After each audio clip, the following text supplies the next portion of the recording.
Hi, and thank you for joining me for today's process video.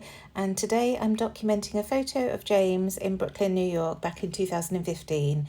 I wanted to use the Pretty Little Studio Good Vibrations collection for this. And when I was looking through the papers, I spotted this checkerboard piece which has the red in, similar to the photo, and I thought it'd be a great idea to cut this almost to match the Manhattan skyline that you can see in the background of the photo. So that's what I'm doing now. I'm just going through and cutting up and down, and you'll see in a minute what I mean. That do you see there, it sort of mimics those buildings in the background of the photo.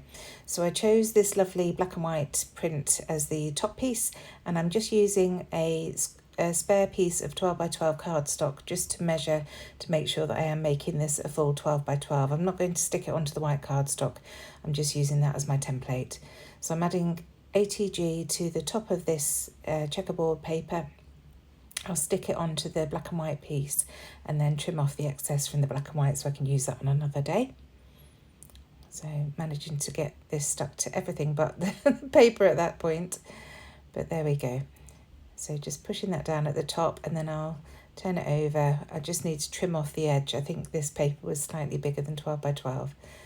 Fold that back and then trim that off, and I've got that, as I say, to save for another day. And then I can start building up my layers. So the photo was printed as a square photo.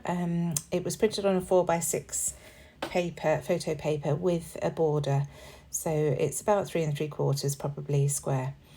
And then I'm going to cut a couple of other papers to add some mats behind it. So first of all, I chose this lovely neutral with all the stars on it. You can't tell that they're stars when I mat it, but it's a really pretty paper. I'll be using this again in the future for sure. And then this lovely piece, I thought I'll focus in on the red in this corner and just cut another square. So these squares are probably about 4 1/4, 4.5 inches square.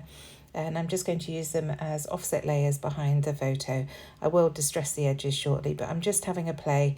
I had no preconceptions of what I was going to do with this layout, so I'm just messing around and seeing what I want to do.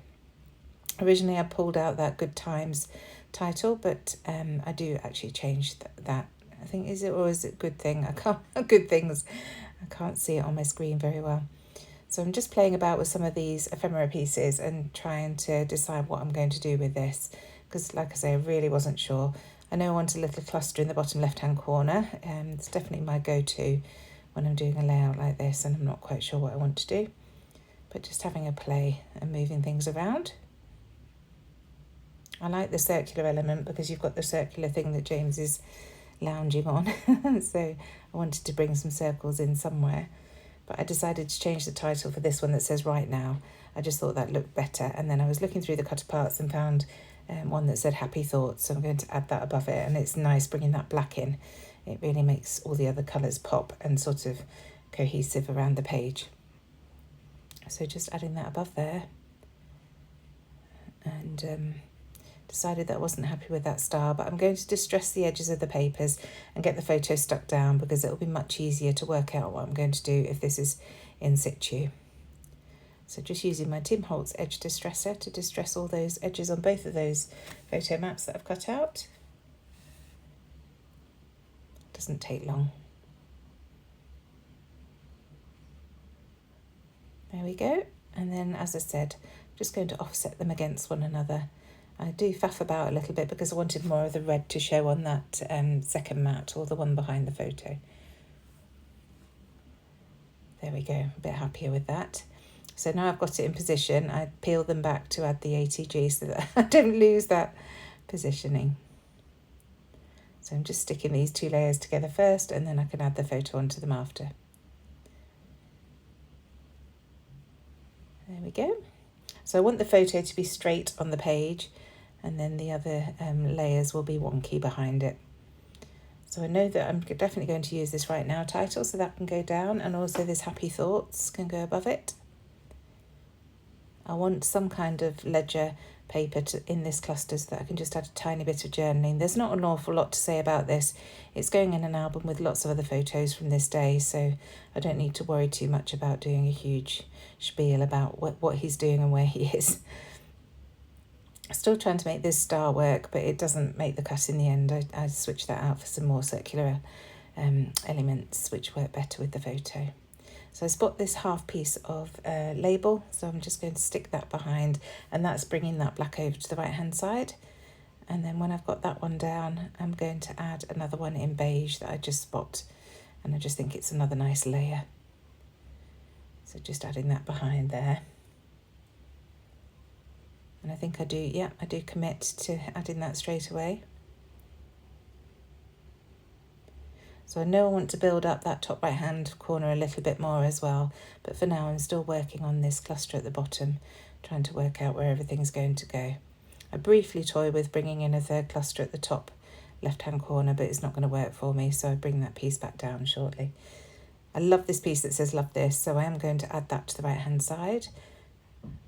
So there I am, bringing that circular element back down.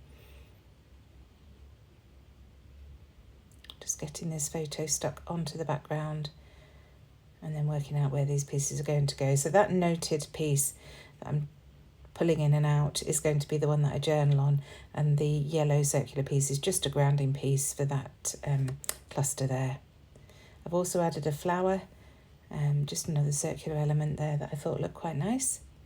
And now I'm going to add loads of foam pads to various edges, just to bring a little bit of dimension in. I'm not going to raise the whole of each of the piece up, just either the left-hand side or the top or the bottom. So you'll see me doing that. So like this right now is stuck to the photo, but then I'm adding foam pads behind it to raise the left-hand side up a little bit. Same with the floral piece underneath it. That yellow piece is just adding a couple of foam dots just to lift one of the edges up. Just adding a foam dot to that Happy Thoughts to keep it in line with the where it is on the photo, because there are quite a few layers. It needed to be raised a little bit. So I'm happy with that cluster there now. So now I'm coming in with some of my JD 3D print seagulls. I've got two at the top and one just resting himself on that little noted piece that I think is really cute. And then I brought in a couple of tabs that I've punched or die cut. This black and white one is die cut from one of the Hey Little Magpie dies, and then that craft one is just the EK Success tab punch that I've used to do that. But in that set of Hey Little Magpie dies there is a tab as well, so you could always use that if you've got that set. So that raises up that corner and it creates that lovely diagonal that I do like so very much, from top right to bottom left. So just gluing these seagulls down, just using my Nuvo Deluxe adhesive, that sticks them down really nicely. And then making sure that that noted piece is also glued down. And just adding some foam pads to that blue flower as well at the bottom, and the yellow piece at the top there. Then I spot this star, which is on black, so that works really nicely because again it's bringing the black into that left hand side above that Happy Thoughts tab. So I'm just going to go around with my fingernails and distress all these edges on the cut pieces. I didn't cut terribly carefully, so they look a little bit wonky, so this is a great way of hiding that, if you like. So my journaling simply reads James chilling out in Brooklyn, because that's what he was doing, and that's enough for that layout. And then I'm just going to use my roller date stamp with my archiver link to stamp the date on a scrap of white card, and that will be cut out and stuck onto that craft tab at the top of the page. Almost there.